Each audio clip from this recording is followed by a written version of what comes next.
Hello students, आइए start करते हैं आज का सेशन। आज के इस सेशन में हम सीखेंगे types of array in PHP language. PHP language में एरे की कौन कौन सी टाइप्स हैं। और इससे पहले वाले सेशंस में हमने सीखा पीएचपी किसे कहते हैं, पीएचपी को इंस्टॉल कैसे करना है और पीएचपी में वेरिएबल की टाइप्स कौन कौन सी हैं। और जब हमने वेरिएबल की टाइप्स डिस्कस की तो उसमें एक एरे वेरिएबल की टाइप भी हमने डिस्कस की। तो आज क्या डिस्कस करेंगे, एरे की टाइप्स। तो सबसे पहले एक बार फिर से एरे की डेफिनेशन को जानते हैं। क्या है एरे? एक सिंपल ऑर्डिनरी वेरिएबल में एक समय पे एक वैल्यू रखी जा सकती है, और अगर हम चाहते हैं एक वेरिएबल में एक से ज्यादा वैल्यू रखी जाए तो हमें एरे वेरिएबल लेना होगा। एरे को सबस्क्रिप्टेड वेरिएबल भी कहा जाता है। और एरे में क्या है एरे में एक समय पे एक से ज्यादा वैल्यूज रखी जा सकती हैं। सारी की सारी वैल्यूज सेम टाइप की होनी चाहिए, या तो सारी की सारी वैल्यूज इंटीजर टाइप की हों, या तो सारी की सारी वैल्यूज फ्लोटिंग वाली हों, या सारी की सारी वैल्यूज करैक्टर टाइप वाली हों। तो एरे में जितनी भी वैल्यूज रखी जाती हैं हर एक को नंबरिंग दी जाती है। उस नंबरिंग को इंडेक्स कहा जाता है, और इंडेक्स कहां से स्टार्ट होता है? 0 से।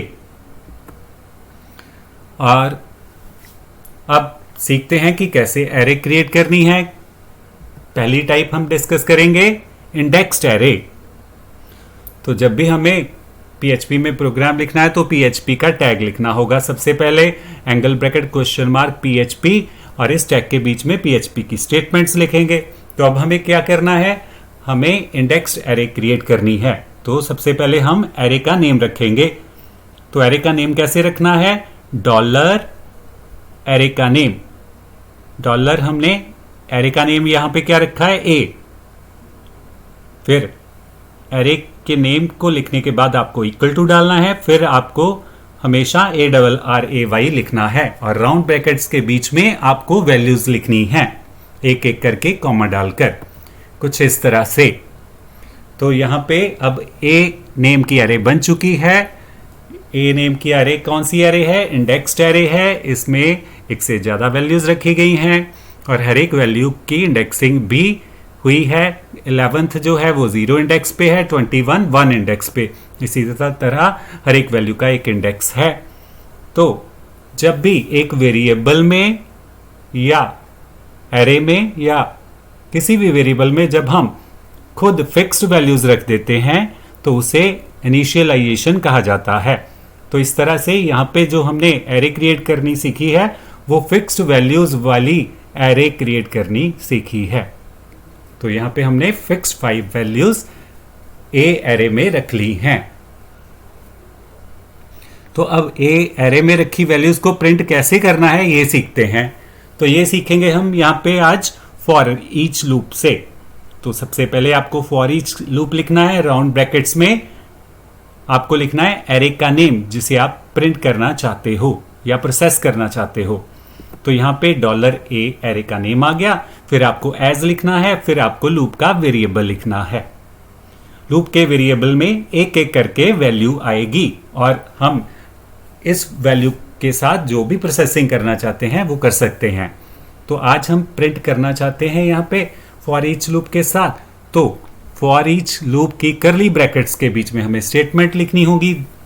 तो यहाँ पे हम इको स्टेटमेंट यूज कर रहे हैं। Echo statement message print, data print करने के लिए इस्तेमाल की जाती है।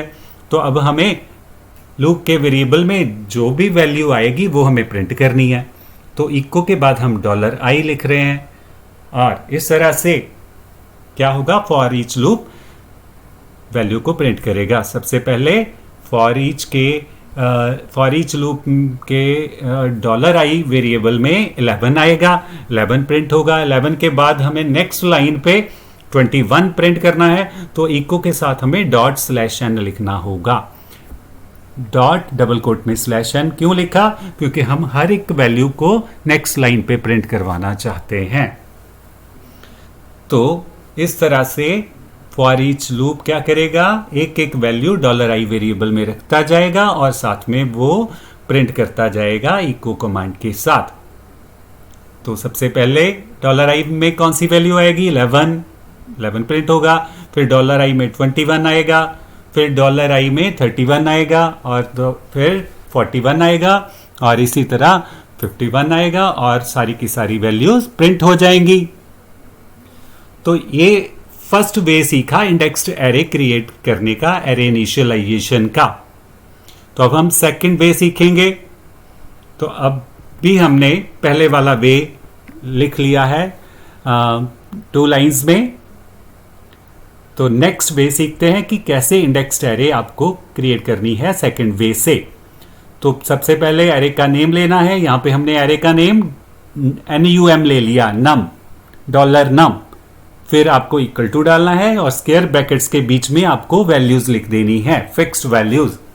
तो यहां पे आज के सेशन में हम एरे इनिशियलाइजेशन करना सीख रहे हैं कि हमें एरे को इनिशियलाइज कैसे करना है, एरे को फिक्स्ड वैल्यूज देकर कैसे क्रिएट करना है।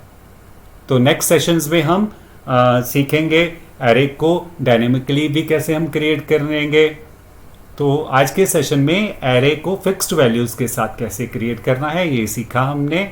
तो ये सेकंड वे आपने सीखा कैसे क्रिएट करनी है सेकंड वे से इंडेक्स्ड एरे। डॉलर लिखना है, एरे का नेम इक्वल टू, और फिर स्क्वायर ब्रैकेट में वैल्यूज डालनी है। जो भी वैल्यूज आप चाहो वो लिख सकते हो। ये ज़रूरी नहीं है कि वैल्यूज हमें ऑर्डरली ही लिखनी है 1 2 3 4 5। आप कोई भी वैल्यूज डिसऑर्डरली इसमें रैंडमली लिख सकते हो।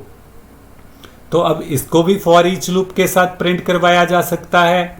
तो फॉर ईच लूप हमने यूज किया। फॉर ईच लूप को क्या बताना होगा, सबसे पहले एरे का नेम देना होगा। तो हमने एरे का नेम दिया, फिर एज लिखना है, फिर लूप का वेरिएबल लिखना है, फिर इको के साथ हम प्रिंट कर रहे हैं। तो इस तरह से आपने सीखा कि कैसे एरे इंडेक्स एरे कैसे क्रिएट करनी है। तो आज के सेशन में हमने एरे की एक ही टाइप को सीखा है। नेक्स्ट पार्ट 2 सेशन में हम सीखेंगे एरे की नेक्स्ट टाइप को और कैसे नेक्स्ट टाइप को क्रिएट करना है। तो आज हमने एरे की फर्स्ट टाइप को इनिशियलाइज करना सीखा है। तो आज के सेशन में यहीं तक, मिलेंगे नेक्स्ट सेशन में नेक्स्ट टॉपिक के साथ। Till then have a nice time and keep on watching our channel. Thank you, bye bye, have a nice time.